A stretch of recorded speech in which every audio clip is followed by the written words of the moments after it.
happen? Over a period of time, day in and day out, somebody will buy a car, right? And they will go in car. I cannot even afford to take an auto rickshaw. I'll be waiting for BMTC.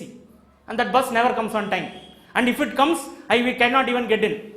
And if it is crowded, I will say, hijab problem, let's not get in, we'll wait for next bus. What is that complaining wife going to say? Alhamdulillah, will she say that? He'll say, Admi, what kind of a guy have I married? Huh?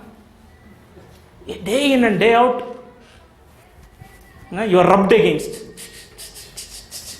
Saw. What are you doing? What are you doing? What are you doing? What are you doing? You are also software engineer, he is also software engineer. He went to US, you went to G Halli. Ding, ding, ding, ding, ding. Right? Happens or not? So, eventually only two things can happen. What can happen? Either I keep extreme sabr and I tolerate it, which is impossible. Trust me, it is impossible. Correct? Impossible. So I give up. So what do? Somehow I try to bridge 15,000 rupees. Somehow I have to do now, increase from 5,000 to 15,000. One is work very hard.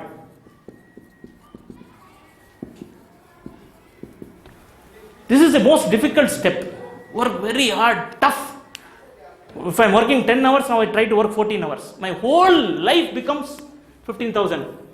I am a man on a mission, 15,000. Becomes an obsession. Somehow I have to do. Somehow. When that happens, will it affect the other ibadah? Did you recite Quran? I would love to, no time. Salah? Alhamdulillah, Surah Ala. Oh, that's a long surah. Why can't you recite Surah Fil? It's a good surah too. Right? Full life has gone for a toss. But most of them will not prefer this. Come on, let's be realistic. Another thing is,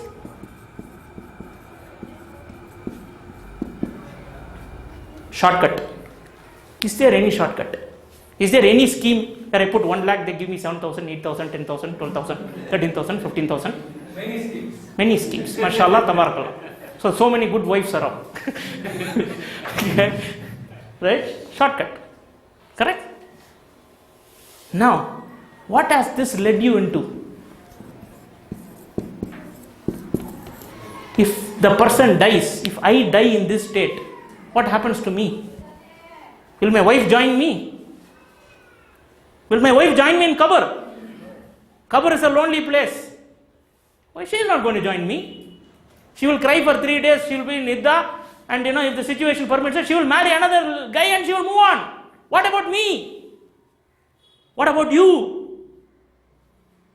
Will your wife, your father, your mother, will they come and stand with you on the day of judgment? I only told him, I will take the responsibility, please. No. He will say, I don't care, I am in my own trouble. I told you, who asked you to do it? Correct? Now you go back to Ismail alayhi salam, the complaining wife. And remember, a complaining wife will never be okay with sacrifices. Write it down. A complaining wife will never be okay with sacrifices. You remember, Hajar alayhi salam. If she had complained, what would have happened? How dare you leave me here? What do you think? There is no water, there is nobody around. I have a small infant. First of all, the journey itself was very difficult. He did not hire Uber taxi to take them to Makkah, right? Oh, come on. Nothing is possible. Nothing is possible. And this is the mother. How will the children be raised up? They will also be like her only. So the entire family is gone. Your akhirah is gone. Her akhirah is gone. The kids' akhirah is gone. And those kids are raised up in that environment. If Allah doesn't change them, they will continue. Their kids. That is what we are seeing today. You can't make any sacrifice with a complaining wife. Can you? Can you or can you not? Can you or can you not? You cannot. Everything will be a complaint. That is why the Prophet ﷺ said, when you marry, what kind of a girl do you choose?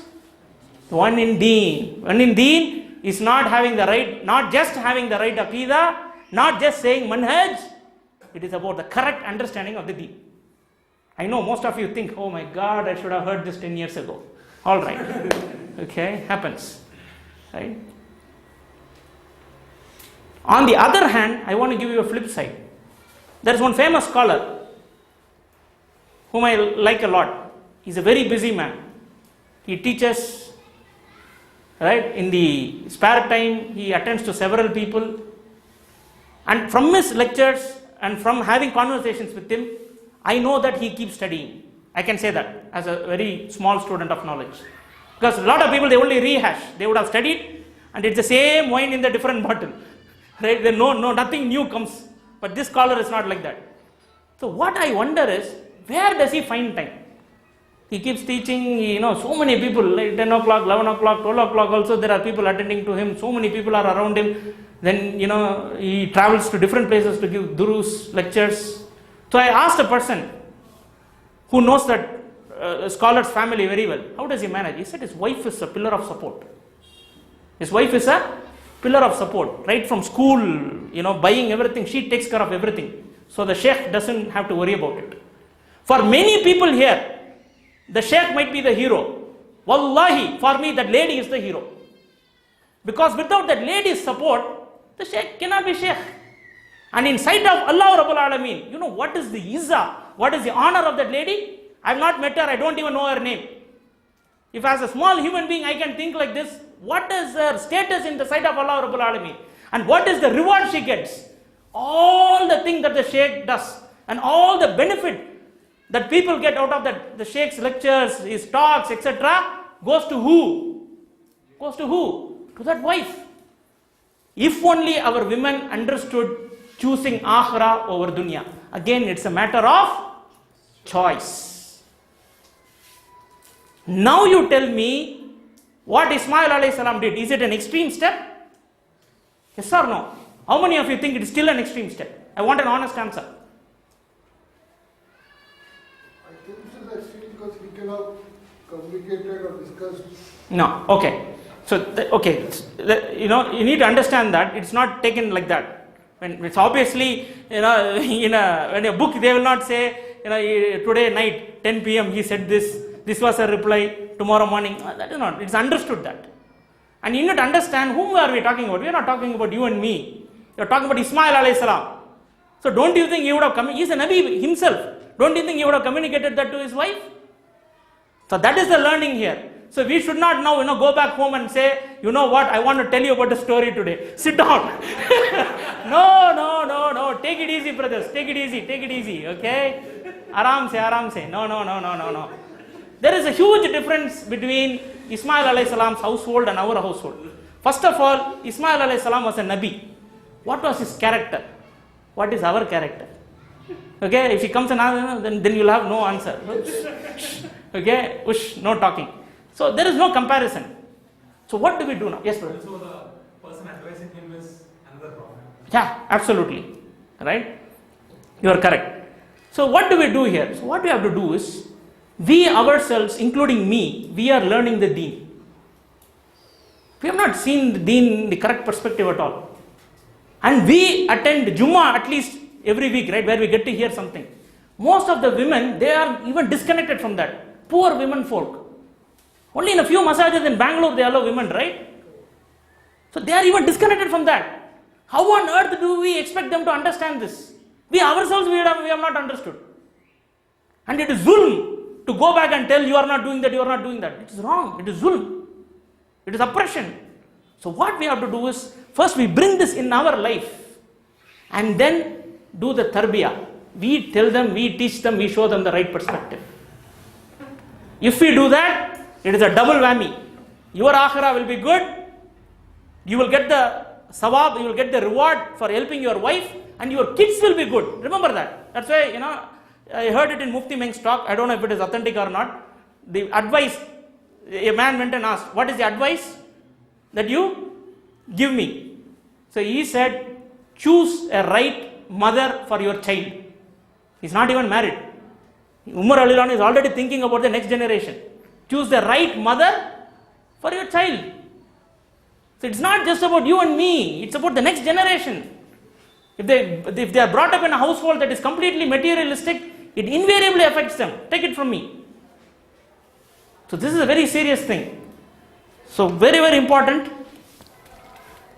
So go back and give them the right perspective. Tell them it's a matter of choice. If I can die today, can my wife not die today? Yes or no? Obviously yes. What is that? Fi kulli umri minhum yawma idin shaguna yugni. What is that ayah? Yawma yafirul maru min akhihi wa ummihi wa abihi wa sahibatihi wa banihi. Right? They will run away from everybody. That is the reality of the day. All darling, sweetie and all that only here. They are no darling, no sweetie. Right? So let's get the correct perspective and let's give them the correct perspective, inshallah. Right? Is it difficult to withstand family pressure? Brother, I love my wife so much. You don't know how much I love her. Layla and Majnu is nothing in front of me and my wife. Right? How can I say no? She's so good to me. She's so supportive. Just that she says, please don't go for street dawah. I want to spend time with you. That's all she says. Right? How do we withstand love? I will give you an example. In dunya, this love doesn't matter. Only when it comes to akhirah, this love, my family, my wife is saying all this excuse. Shaitan. I'll give you an example. Many of you will have kids here. When the kid is 2 or 3 years old, have you ever experienced that the kid doesn't allow you to go to office? Nobody has experienced? Sometimes they don't let you go to office. What do? They cry. You say, no, but don't go. So what do? It's because of love, right? Do you love your child? Yes. So what do? So you say, oh, my child is, so let me quit my job today. Manager, I quit. Why? My child is crying, I cannot come to work. Nobody does that. So how do you manage that? So you manage it in 2 ways. You try to negotiate with the child. You say, okay, I go to office. When I come back from office, what will Abba get for you? New chocolate, new toy. I will take you to the park. Correct? You negotiate. But some kids are very adamant. They say nothing doing, don't go. Then what do? You tell your wife, please take tata bye-bye. I have an important project to work. Do we do it or not? Yes. This is dunya. But when it comes to akhirah, oh, I love my wife, I love my kids. Oh. What is the problem? The problem is not with the family. Do you still think problem is with the family? The problem is with us. Matter of choice. So what do? You negotiate. You tell, okay, I'm going to street dawah and I have this work. Right? I understand I have to give time to you. Let's negotiate. So many hours in a week I will dedicate for you. Right? Once in 3 months, once in 4 months, I will take you on a vacation. Depending on how much you earn, right? Budget vacation, economy vacation, first class vacation, I leave it to you. Right? We negotiate. We will do this. Or find some activities where you can work together. There are different ways to solve things. If nothing doing, then you have to do what you did with the child. It doesn't mean that you don't love the child. But can you quit office? Can you quit job? Or can you stay at home because the child wants you to do? Because you know the child doesn't understand, correct? Same thing here, nothing different. You should know that the lady doesn't understand about akhirah. You should know that the lady doesn't understand about the choice. You should know that the lady doesn't understand that I can die today and she will not be there to help me. Simple. Get this perspective and you will never ever come back with an excuse, family, kids. You will always have family, you will always have kids. Correct or not? Yeah? So that cannot be an excuse. Remember, 8:28. Read this. Both are similar ayah. You can read one ayah because Tagabun also kind of says the same thing. I know that your properties and your children are but a trial, and Allah has with him a great reward. Wa'alamu annama amwalukum wa awladukum fitna. No, definitely your wealth and your kids, your family are a fitna for you, are a trial. Imam Ibn Kathir rahimahullah, he says in the tafsir, he grants these wealth and your family and all that to you so that he knows which of you will be grateful and obedient to him or become busy with dedicated. This ad verbatim quote. You can go and check it up. He says, or become busy with and dedicated to them instead of him. This is exactly what we are not doing.